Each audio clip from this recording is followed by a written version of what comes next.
আসসালামু আলাইকুম রহমতুল্লাহি ওয়া বারাকাতুহু। বন্ধুরা সবাই কেমন আছো? আলহামদুলিল্লাহ আমি ভালো আছি। আমি বরাবরই ঘুরতে খুব পছন্দ করি। আমার ছোট ছেলে ও বড় ছেলেকে নিয়ে আমি প্রায় বিভিন্ন জায়গায় ঘুরতে যাই। আমি আসলে প্রকৃতি প্রেমী, প্রকৃতির রূপে আমি মুগ্ধ হই। আর তাই আমি মন চাইলেই যখন খুশি তখন ঘুরে বেড়াই। তো ওদেরকে খবর দিলে ওরা নিয়ে যায় আমাকে ঘুরতে। তো ওই দিন আমি ঘুরতে গিয়েছিলাম জলসিঁড়ি। তো আপনাদের সাথে একটু শেয়ার করতেছি। দৃশ্যগুলো আমি ক্যামেরা বন্দি করে রেখেছিলাম, তাই এখন পোস্ট করলাম। যেতে যেতে দেখলাম অনেকগুলো ভেড়া সারিবদ্ধভাবে হাঁটতেছে লাইন দিয়ে। দেখেন ওরা এদিক সেদিক একটু ঘুরতেছে না, ওরা একসাথে লাইন দিয়ে ওদের ঘরে প্রবেশ করতেছে।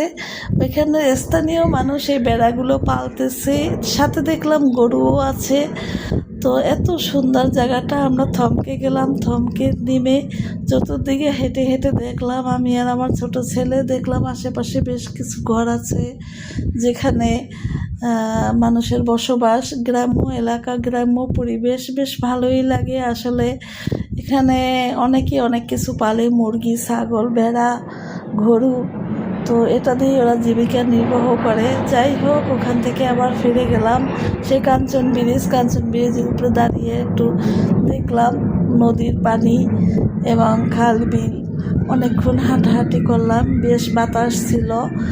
তো আমি এই মুড়া থেকে উমুড়া পর্যন্ত হেঁটে যাচ্ছি, আরও কিছু লোক যাচ্ছিল, ওরা দাঁড়াই দাঁড়াই দেখতেছিল। পরিবেশটা বেশ সুন্দর ছিল। হালকা হাওয়ায় আমার বোরখাও নড়তেছিল, বেশ ভালোই লাগছে। আর আমার ছেলে আমাকে ভিডিও করে দিয়েছিল। যাই হোক, এরপরে আবার রওনা দিলাম জলসিঁড়ির ভিতরে। একটু ভিতরে প্রবেশ করার চিন্তা ছিল। যাই হোক, ওদিকে ঘুরে আমরা দেখলাম যে বেশ গ্রাম্য এলাকা। এখানে বেশ পানি, পাশে গাছপালা, ঘাস বিভিন্ন ধরনের। তো গ্রাম সবসময় আমার পছন্দ, আমি খুবই পছন্দ করি গ্রাম। তো আমরা শহরের থেকেও, আমিও গ্রামের কাছাকাছি থাকি। যাই হোক, ওখানে নেমে একটু হাঁটলাম। ওখানে এক ফ্রেন্ডের সাথে দেখা হয়ে গেল, ফেসবুক ফ্রেন্ডের সাথে। তো উনি আমাকে আর আমার ছেলেকে চা, চানাচুর, বিস্কিট, কলা এগুলো খাওয়ালো, বেশ আপ্যায়ন করলো। যাই হোক, আমি কৃতজ্ঞবোধ যে ফ্রেন্ড আমাকে মনে রেখেছে। তা আমি আর আমার ছেলে ওখানে হাঁটলাম। ছেলে কিছুক্ষণ কথা বললো ফ্রেন্ডের সাথে। তো কথা বলার পরে আমরা ওখান থেকে কিছুক্ষণ পরেই আবার ব্যাক করব।